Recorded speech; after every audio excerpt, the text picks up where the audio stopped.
আসসালামু আলাইকুম বন্ধুরা, গিয়েছিলাম পাবনা স্বপ্নছায়া ব্লাড ডোনার ফাউন্ডেশনের প্রতিষ্ঠা বার্ষিকী ও মিলন মেলা অনুষ্ঠানে।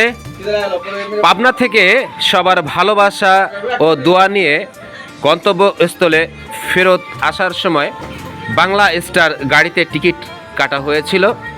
তো স্লিপার গাড়িতে উঠেছি, গাড়িতে উঠেই খুব ভালো একটি পরিবেশ পেলাম এবং ড্রাইভার সাহেব অত্যন্ত দক্ষতার সঙ্গে গাড়ি ড্রাইভ করেছে। খুব আরামদায়ক জার্নিটা হয়েছিল।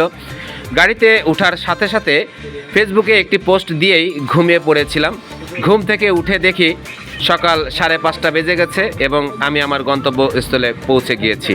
অত্যন্ত পরিষ্কার পরিচ্ছন্ন এই গাড়ির সার্ভিসটি খুব ভালো লেগেছিল এবং তুলনামূলকভাবে ভাড়াটাও অনেক কম, 700 টাকার টিকিট। তো আলহামদুলিল্লাহ দুটি টিকিট কিনে 2টি সিট নিয়েই আমি একা এসেছিলাম। খুব ভালো লেগেছে। সবার জন্য দোয়া ও ভালোবাসা রইল। সবাই ভালো থাকবেন। আসসালামু আলাইকুম।